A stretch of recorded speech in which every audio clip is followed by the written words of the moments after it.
Fala, galerinha, beleza? Eu sou Marcelo Bolinha e estou resolvendo a prova de Física do Vestibular 2010 para o segundo semestre da Universidade Estadual do Ceará. Eu vou fazer agora a questão número 7 da prova da segunda fase. A questão diz assim: duas massas diferentes estão penduradas por uma polia sem atrito dentro de um elevador, permanecendo equilibradas uma em relação à outra, conforme mostrado na figura a seguir. Podemos afirmar corretamente que essa situação o elevador está. Então, como a gente está falando de elevador, é um assunto que muita gente confunde o que está acontecendo. Então, eu coloquei aqui 6 situações que a gente pode encontrar no elevador e depois eu volto para resolver o problema, beleza? Bom, a primeira situação é quando o elevador está parado, subindo ou descendo com velocidade constante, certo? Seria depois que ele iniciou o movimento, né? Depois que ele deu aquele tranco de descida ou de subida, e a gente está no meio do caminho. Nessa situação, o peso da pessoa vai ser igual à força normal. A força normal eu vou chamar de peso aparente, tá? Quando eu for resolver o problema. A outra situação é quando o elevador vai subir em movimento acelerado, ou seja, ele vai começar o seu movimento.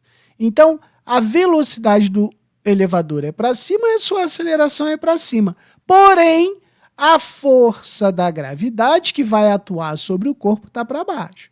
Nessa situação, como a força para cima vai ser maior que o peso, pois o elevador vai estar subindo, a gente escreve o quê? Que a resultante das forças vai ficar assim: força normal menos o peso é igual a massa vezes a aceleração.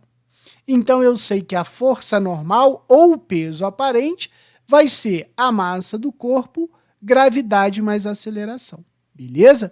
A gravidade aparente é G, que é a gravidade da Terra, mais a aceleração do elevador.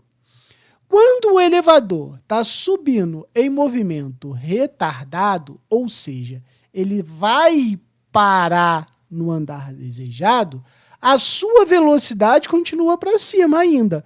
Porém, ele está diminuindo a sua aceleração. E a sua aceleração vai estar no mesmo sentido e direção que a gravidade. Nessa situação, o peso vai ser maior que a força normal. Então fica peso menos força normal é igual a ma. E isso a gente chega à conclusão que a força normal ou peso aparente vai ser a massa que multiplica gravidade menos aceleração, aonde a gravidade aparente é o quê? G menos A, beleza? Agora, as outras situações são as seguintes. O quarto, elevador descendo em movimento acelerado. Ele começou a descer, né? Então, eu sei que nesse caso aqui, a gente vai ter o quê? Força normal vai ser igual a G menos A. A gravidade aparente aqui vai estar na mesma situação do caso 3.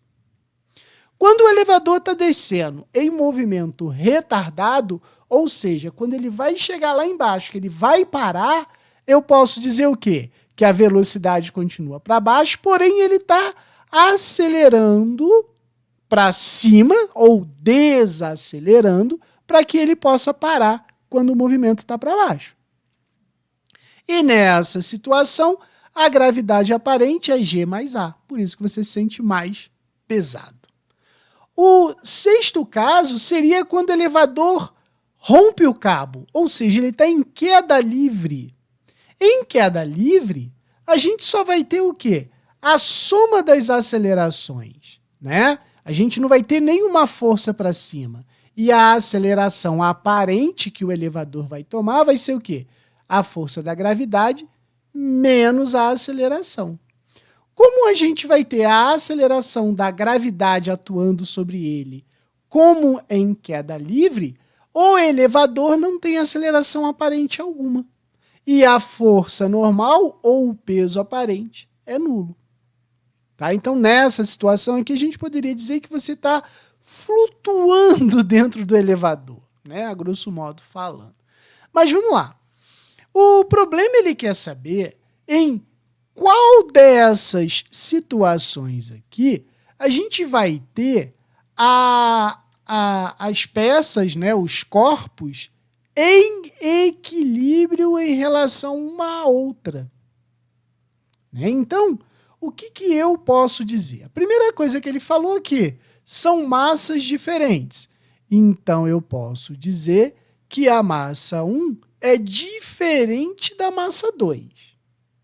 Porém, para que eles permaneçam em equilíbrio, né, eu posso dizer que a tração, se aqui for a tração do corpo 2 e aqui a tração do corpo 1, a gente pode dizer que a tração do corpo 1 tem que ser igual à tração do corpo 2, porque se elas forem diferentes, eles não vão estar na posição de equilíbrio.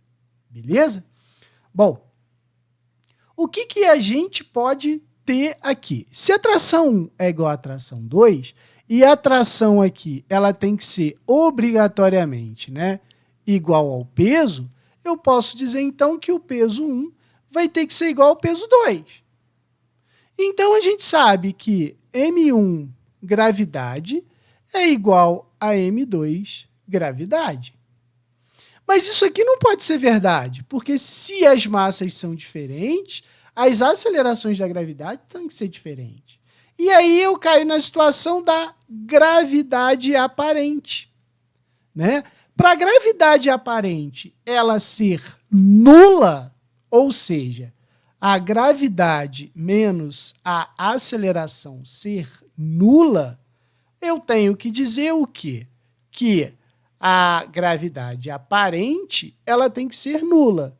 Nessa situação, a gravidade, né, posso dizer assim, ó, só zero, né, é igual a gravidade menos a aceleração, ou seja, a gravidade tem que ser igual à aceleração. E em que situação isso vai acontecer? Cara, isso só pode acontecer em 3 situações. Quando a gravidade ela não atua no corpo, só vai poder ser o primeiro. 6º caso, queda livre aqui, ó. A aceleração é igual à gravidade. Então, primeira situação é em queda livre. Outra situação aonde a aceleração é nula. Cara, só pode ser em 2 situações. Quando o elevador está subindo ou quando o elevador está descendo. É sim. Mas quando ele está subindo em forma retardada, aonde a gravidade aparente é o quê? Gravidade menos aceleração. Ó, gravidade menos aceleração. Então, é o quê? Ele está subindo retardado. E quando ele estiver descendo, de que forma? Quando ele estiver descendo de forma acelerada. Então, de forma acelerada. E aí, a gente vai às alternativas agora. Ele está descendo com velocidade constante? Não, não está em nenhuma dessas situações. Está subindo aceleradamente? Não, ele sobe retardada na situação descrita, por isso que está errado. Subindo com velocidade constante também está errado, então ele está o quê? Descendo de forma acelerada. Então a resposta está na letra D. Beleza? Qualquer dúvida, deixe nos comentários que eu te respondo.